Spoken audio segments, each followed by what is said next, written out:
Operator Syndrome. We're back. I think this is the second episode we're doing. We're here with Jose.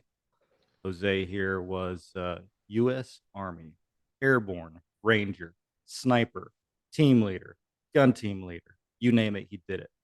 And we're talking about we're just going through his timeline, just talking about the experience. When we Yep. last left off, you had been selected to serve in the Ranger Regiment and you were assigned to 3rd Battalion. So I don't. Yes. So we tried to remember. We don't think we got into showing up at 3rd Bat yet. So that's where we're going to start now. If there's a little overlap from last time, it's okay. It'll go by quickly. So did we get do you remember we got like a long weekend? Did you have family or anyone show up between graduating? Did you have any family show up to graduation from RIP? No family. I think because I wasn't sure about the dates, to be honest with you. Mm-hmm. Also, wasn't sure if I was gonna be there due to the whole testing of Sure. books and such. Anyways, so I didn't have anybody there. Not family, at least. Mm-hmm. Um, but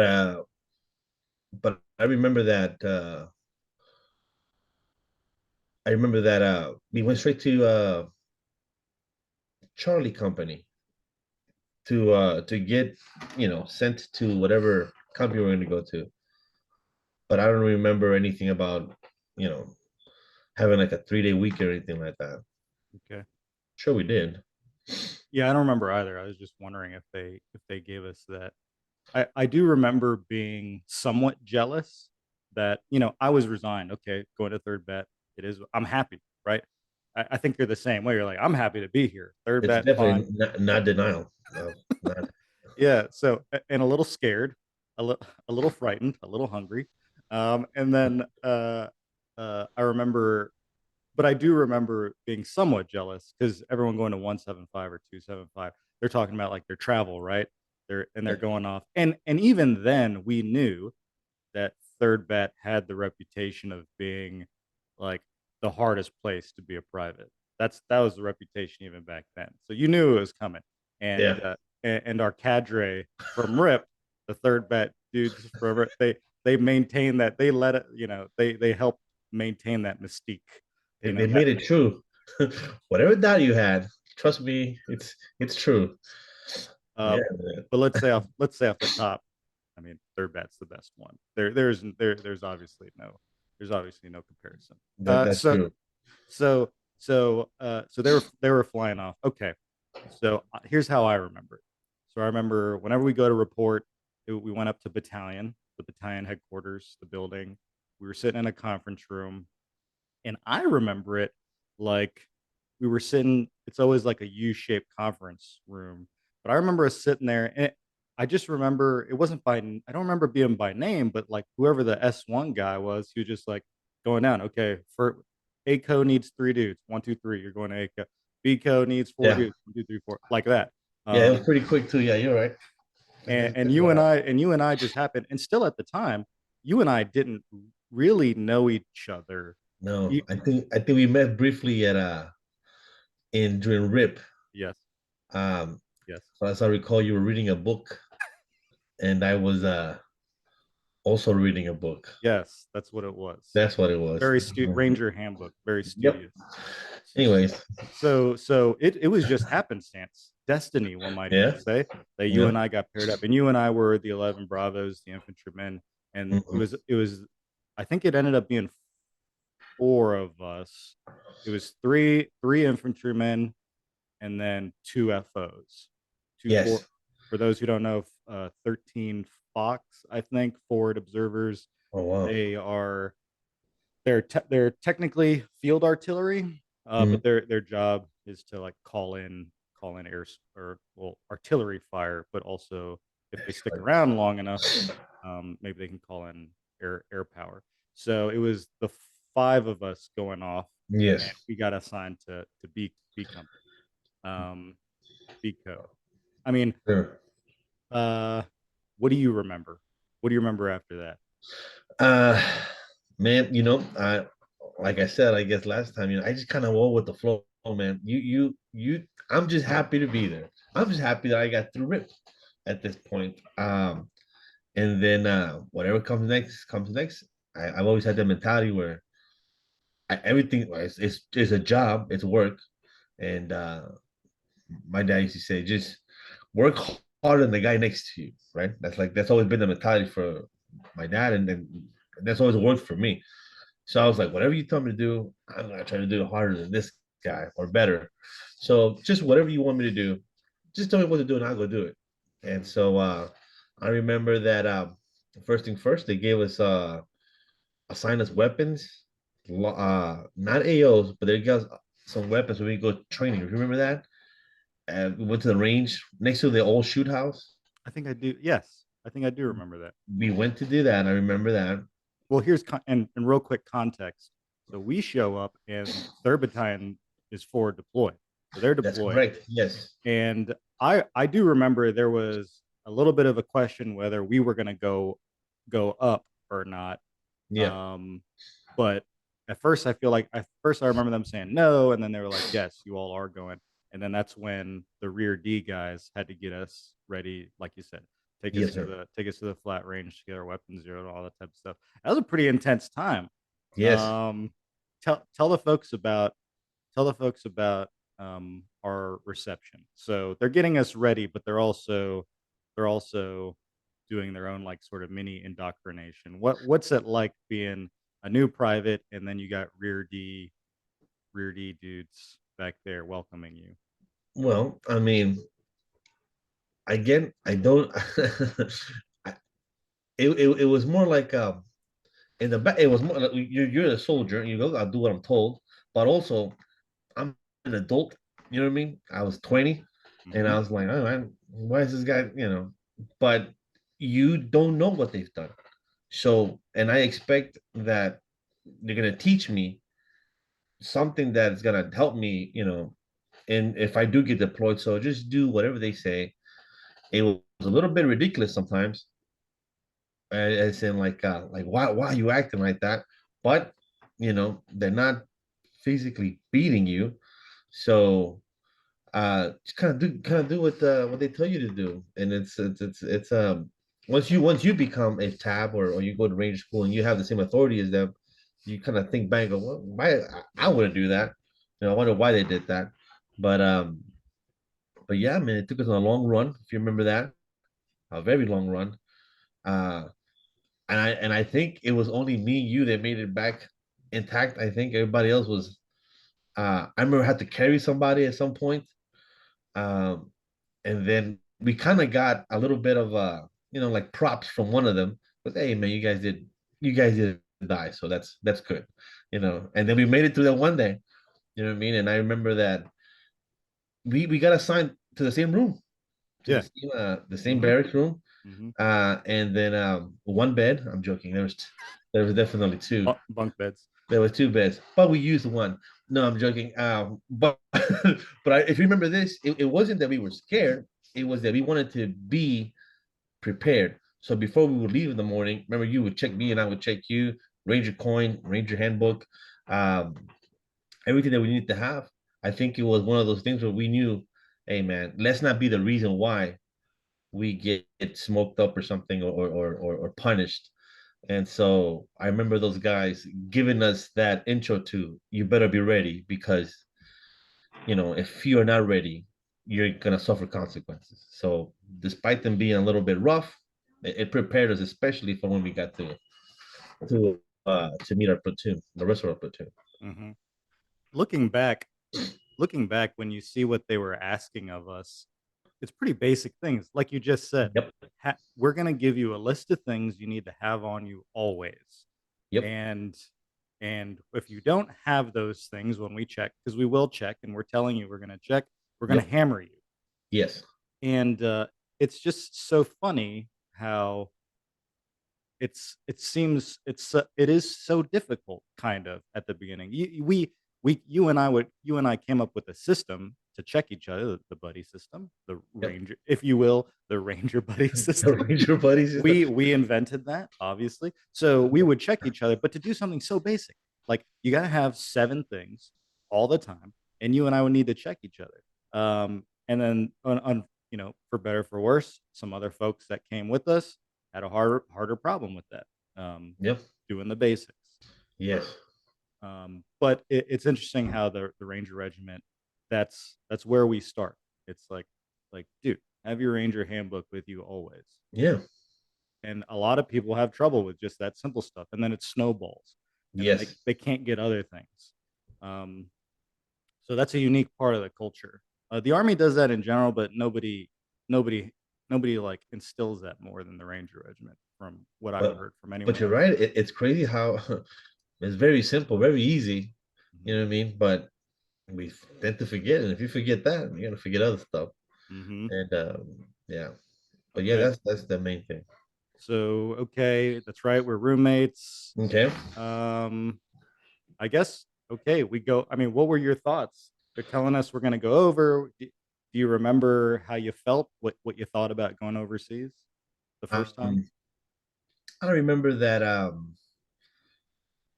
I felt I was nervous because I don't. I mean, at the time, the news were still. At that time, it's hot. It's hot Mm-hmm. out there. Like Mm-hmm. well, the missions and everything that they're doing. I don't know this, but I know that by watching the news that that there's still stuff going on. It's and so that made me nervous, but at the same time, why am I there? You know what I mean? I always go back to why am I here? It's my family. I gotta move forward. You know what I mean? Whatever happens, happens. But I gotta move forward. And so I think I called my kids at the time and my parents and let them know, hey, listen, this is gonna be happening, but not a lot of information because you know how it was. And also I didn't know the dates, to be honest with you. I just kind of told them I might be going. And so I mean I was ready. Just tell me what to do, we could do it. That mentality. I remember us I remember us leaving. I still don't know if we would talk a lot, me and you. I think we talked, but we kind of knew like I think we were trying to figure out what's going on. You know what I mean? Exactly. Um, and then I remember us getting there. I remember the heat. I remember the first time I stepped into the actual. Uh, I was Iraq, right? The Mm-hmm. first one. Mm-hmm. And I remember taking a deep breath and going, I'm fucked. I can't. I'm not gonna. This is not the same air, you know. And and then I remember that. I remember the first encounter with them with the rest of the platoon. If you remember that, Tell the people what did it feel? Okay, you're a brand new guy. brand new, I mean, this is like that movie Black Hawk Down. New dude. private shows up overseas. I mean, That's us. I you're remember you're in the war zone. What did it feel like it to was you? daytime when we got there. We got our bags. Um, we had to ride in the back of this truck with this other gentleman, this other ranger dude, really cool guy. Um, we get to I guess our AO or little place where we sleep and everything. Hmm. Um, and there's nobody there. There's two of them. If you remember these two, the big tall cool dude and the other guy, and then and I think I'm calling everybody by the rank. Roger specialist, Roger this, and he goes, "Nah, man, relax. I'm just a private like you." I'm like, "Oh, okay." So now, and I'm so I'm asking questions to trying to kind of get the feel of it. I said, "Where's the rest of them?" They go, they're on a mission." And I was like, "Oh man, these guys have been there for I think a month, right? Maybe." Hmm. And they've been doing mission after mission, and so they're tired. I've never seen this. Maybe in movies, I seen a helicopter that close, and I remember it was nighttime, and me and you're just trying to figure out, what's gonna happen. And then they tell us, "Hey man, they're inbound. Also, they're coming in. They're about to land." And we're like, "All right." So we go out and we're looking at the airfield where they land, which they landed. I think maybe like I want to say about 500 meters away from where we were sleeping. It wasn't that far, at least from what I remember. And might have been more, but I remember these two birds coming in, just yanking and banking. They're coming in, and And I'm like, what? I'm like, is that them? You know what I mean? And the back of my head, and I was like, oh man. And then I remember the ramps coming down, and then I remember these dudes coming out of the back of this helicopter, and I swear it looked like it was slow motion for a moment as they were coming towards us. And I remember this one guy had a bandana on or some kind of Right. Ninja Turtle looking kind of floating in the air. Uh-huh. And I was like, oh my God. Like I what am I doing here? That's a question I have asked myself throughout the whole time in the military. Like, how did you get I look in the mirror and I go, what are you doing here? And then I have to answer myself, oh, this is you know what I mean? But that was one of the most like, what the fuck am I doing here? You know what I mean? And then they just walked straight through us like we weren't even there, bro. It was just like we were a piece of like move out the way. I'm like, yeah, and I'm like, yeah, yeah, sure. Yeah. And then the fun started, man. We got That to meet our teams and our squads. I remember it exactly the same. I don't think you could script a more intimidating introduction to your No, platoon than that. I don't think it's possible. I, it, it looked all they needed was a little bit of Metallica in the background to sound it that's off. all that was. That's all that would have been missing. Is some sort of like music like that exactly. Yeah, I remember it the same way. It's burned into my mind, always and forever. Um, but that hey, that's why you do that. That's why you sign up to have Yeah. even experiences like that. So okay, I went to second squad. You went to third, right? Third Third squad, best squad. squad. Yeah. Okay, all right. So Yeah. okay, Just everybody else. what was your impression of what was your reception to your team leader? What was your take on the other privates there? I mean, what was it like? I remember that as soon as they got there, they obviously they passed right by us and I remember they told my team leader, "Hey man, your guy's here." I remember somebody saying that, and I know who it was, and he kind of like laughed, like your guy's here, and I'm like, "Oh man, that can be good." And I was like, and then this dude comes out, my team leader comes out, this big, bulky, muscular dude, and he's looking at me. He goes, and he looks at me like, "All right," and he looks me up and down. He goes, "All right, stay right there." I'm like, "All right." Then Roger Sergeant, and I get a parade arrest and this other stuff. And he comes over and he grabs another one of the privates and tells them to kind of introduce me to everybody. And then so he does. There's no room in the private bunk area, so I had to sleep in the where the squad leaders sleep. So you can imagine what that's like. You know what I mean? We got this pretty private in the middle of all the squad leaders. And if you remember the squad leaders at the time, Uh-huh. it was is everybody was like an amazing uh ranger and then accomplished so many things and all this other stuff. My tambourine still went and I'm in the middle of these guys. And I remember that once I got to meet all of them, one of them I already knew from my first trip to RIP. Um and so it was, it was kind of calming that okay, well, I know this guy a little bit.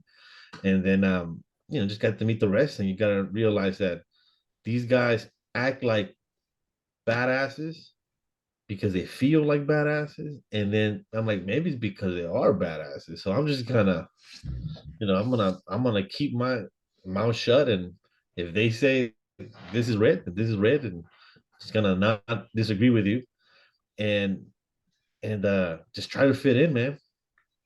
Just try to fit in. In the early days, what type of it can be a my experience was that right at the beginning they told me you're not going out with this. Yes. That's what my team leader told me. Is like you're not going out with this. Don't expect to go out. I don't know you. You haven't done anything. Um, Clean stuff. Help out Yep. where you can. That's your job while you're here. And that Yeah. was disappointing, but also based on that first introduction, very common sense to me. I was like, Yep. Okay. Yeah. I don't know what's going on here. I don't know anything. Whatever you want me to do, I'll do it. And that was my mentality. You were shaking your head. Yeah. Was that the same sort of brief that you got at the beginning? Yes, not in too many words, but yes, about the same thing. I shake my head because you're a very smart person, so you're like you understand. Hey, man, you're right. I don't know anything. Uh-huh. You know what I mean? I don't know anything. Teach me, and then once you feel comfortable, you know, you know, I'll go out there or whatever. And I was the same way. I was like, man, I don't know, I don't know any, So you tell me what to do, I'll go do it, and and they did. They trained us a lot, a lot of training before we even got a chance to sit in a helicopter, and then and I think that was good. I felt comfortable the first time that we actually nothing big, but good enough for to get your feet wet. But I felt comfortable by the time it was time for me to actually go out with them. So I remember it. Tell me if I'm misremembering it, but I remember you got to go out and do something long Yes, before I did. yes. You I'm had your this senior. you bestow you bestowed the moniker Caesar King for Yes. because you got to tell everyone, tell the 12 people listening, what is Caesar? What were you doing that when they let you out? Oh my god. So Caesar, I don't remember the exact whole name for it, You don't but remember? What do you mean you don't remember that? Combat search and rescue? yes, combat search and rescue. Thank you very much. So basically, what you said, man, we would go in there and search and rescue combat operators on the battlefield as bullets zoom through our heads. That's the idea.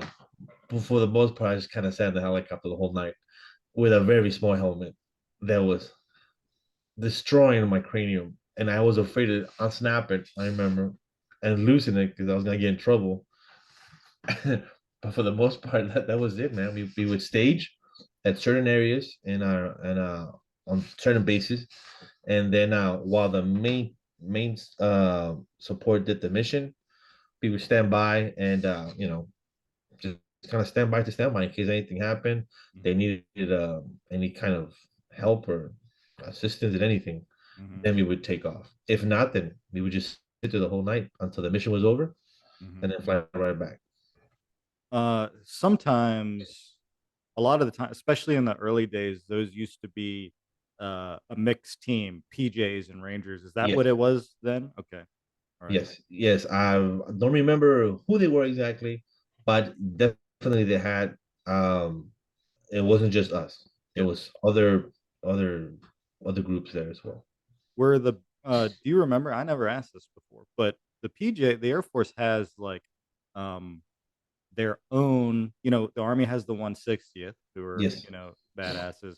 Uh-huh. The Air Force and the PJs, they have air crew specially sort of tailored, oh, for the Sea Star mission. Yes. Uh, So, do you remember, were those Air Force birds, or was that 160th? I think those were I I can't say, man. I don't remember to Okay. be honest with you. Okay. So you're the Sea Star King.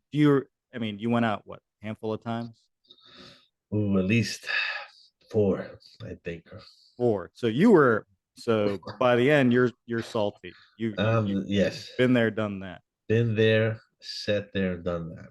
I mean, anything besides that? I mean, what are some memories about that first deployment that stick out in your mind? Anything that still resonates with you?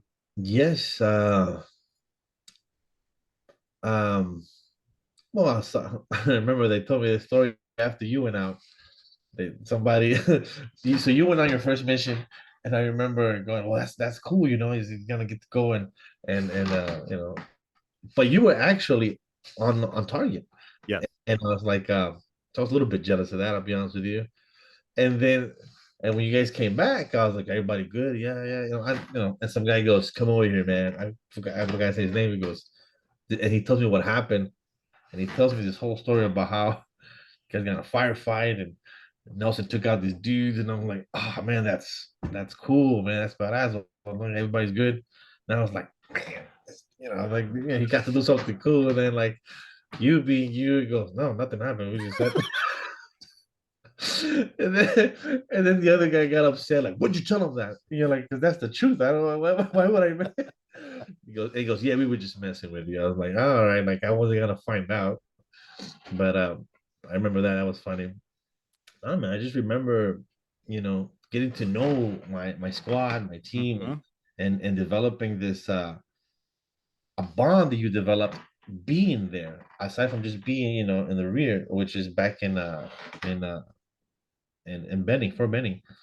And then and knowing that when we came back, we would have that. So we were new, but I remember that. I remember going, yeah, once we get back, I know I won't be treated like a new private, because even though I didn't do a lot of like the cool missions that they were doing maybe in the beginning, eventually we would get to do those missions, further deployments ahead. And but I knew that that moment right there, it was gonna be one of those things where when we get back, we have that in common as the new guys with the guys that have been there, and we'll probably will be treated a little bit different, and we were, which I remember that. Did you? I don't remember. Did you go out on target that first deployment, or was it I think I did one on target mission. okay? I think. Um, I think that's interesting. That says a lot about the culture and the mentality of a new guy. Mm, Um, those are the things that you're focused on, you're harping on, right? You're like you're concerned about your performance, like meeting the task, meeting the standards of yes. your team leaders, those around you. But you're also thinking about how all that stuff impacts your quality of life, right? Yes. Because you know that it's miserable being a ranger private. Everyone knows that, Yes. because you're constantly having to prove yourself. And it's interesting how there's some relief. This was my experience. Tell me if it was the same. It sounds like it. But the you were like, okay, okay, I'm going into a combat zone, Hmm. um, and I want to go out on missions. And ooh, I might get treated a little bit better if I go if I go into harm's way. You Yes. know, like it's a motivating factor, right? Yes. And it is, man, because it's one of the things that if you're struggling and I'm struggling, then we're struggling together. And when we get through this, we've done it together. I've Mhm, experienced what you've experienced, and and the same with you, and so that bonds us.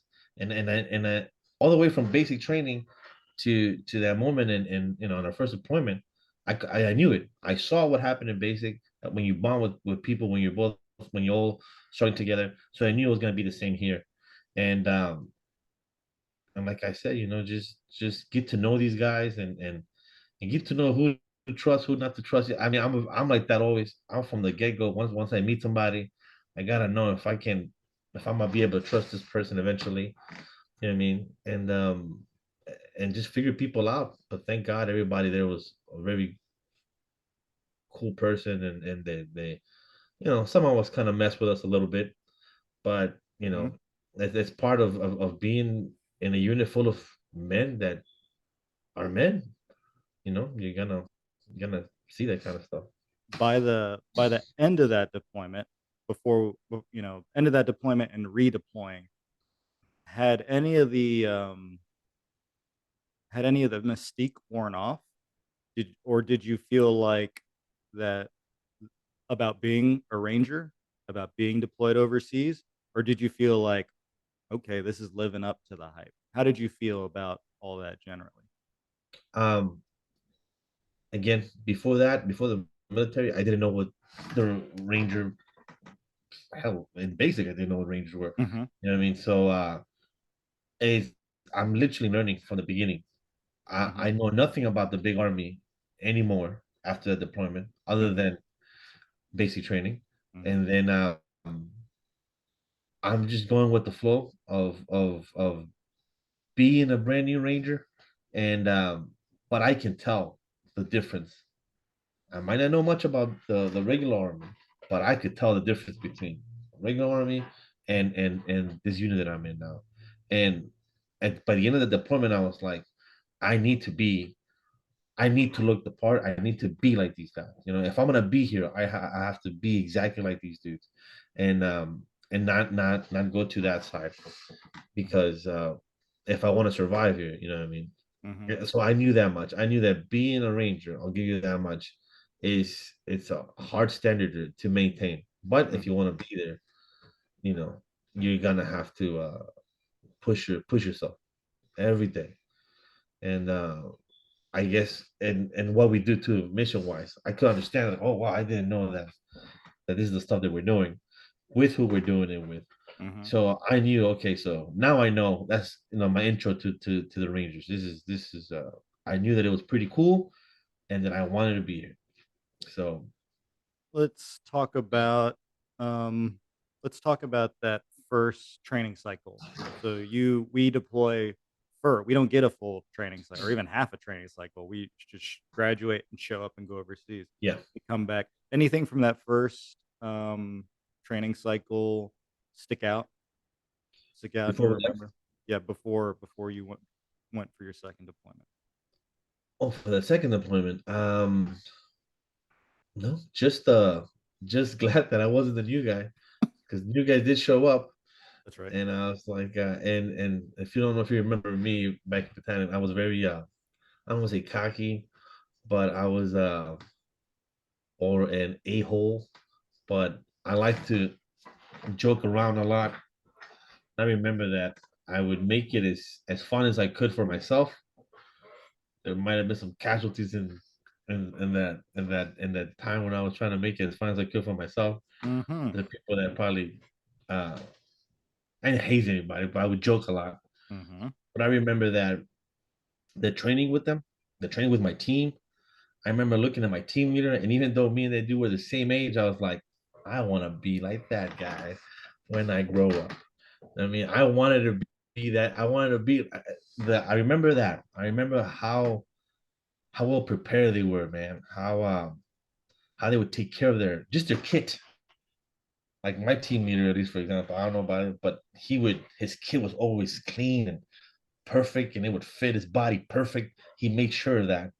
And he would say this thing. He goes, "If it looks cool, you're probably doing it right." You know what I mean? And I was like, "Yeah, that's right. If it looks cool." So the whole time I was like, trying to look cool. It was not my thing, but I tried. And I was like, "Man, one day I'm gonna be like this guy." So I remember doing everything he told me to do to the best of my ability, and getting to see these guys in training, like actual training, live fires, and seeing how it was to take commands from them and work with them. That's what I remember. I remember feeling really ready to go, even though it was a short time for training because we didn't do that much training before the second deployment, but I felt way more confident the second time going around because of the training. Mhm. Um I mean, you said it before, but I'll echo it. We didn't know any better. Any a conventional unit at that time would do like, God bless them. They do like 15-month deployment overseas, Yeah, and then hopefully they got like their full rest period coming, refit period coming back, which could be like a year. yeah, Although there were plenty of units, especially back in those days, that had shorter times, but yeah, theoretically they would have had. But for us, it was more like over there, back, over there, back. And then the training cycles are a whirlwind too, right? You're going here, you're doing. I mean, I think the beginning part up until airfield, up through airfield seizure is kind of at around Benning, but then we're going to all over the states to train. Um, any anything about that lifestyle, even being back, you know, during the training cycle. I mean, how did you deal with, you've got kids, you've got things going on. I mean, how are you dealing with that at first? um, the training cycle wasn't as I guess having my kids. I had my kids come over actually during the beginning of that second, uh, that first training cycle, the actual first training cycle, Mhm, mhm, and they even went to school for a little bit.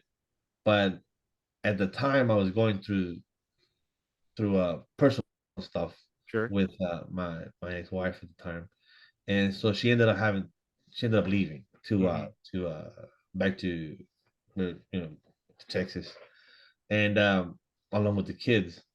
And so it's one of those things where I was like, man, just put your head down and get to work. And my my first training cycle, no matter where we went, and mind you, it wasn't like we were in bad terms. It was just, a thing where, just not together anymore.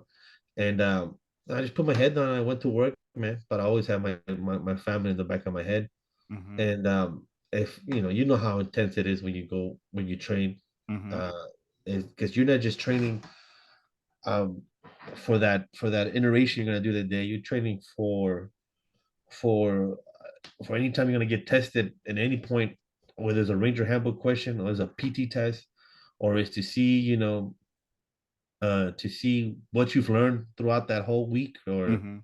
you in that area in battalion at least. I felt like you always have to be ready. Like you always have to be ready for a PT test. That was my fear that I was gonna fail a PT, and I failed a couple. I ain't gonna lie, but that was me, and then you pay for it. So I didn't have time to focus on the fact that okay, well I don't have the kids here. I just made sure they were okay, and then like I said, put my head down and get straight to work. And but there were hardships. You know how it is Mhm. to not sleep that much and then still go train and far away from your family. It's it's hard, but at the same time, you have to, and that's another thing. So I have to pay attention to this because I need this. So when we go on deployment, I don't die. You know what I Right. mean? So Right. you have to focus on it, and I don't let anybody else get hurt. So you want to know. That's one of my biggest fears too. Not paying attention, and the time comes and I don't know what the heck I'm doing, all because I was focusing on something else, and now somebody's hurt. Oh, I'm hurt. Well, the stakes are definitely high, and that makes sense to me. When we come back, we're going to talk about.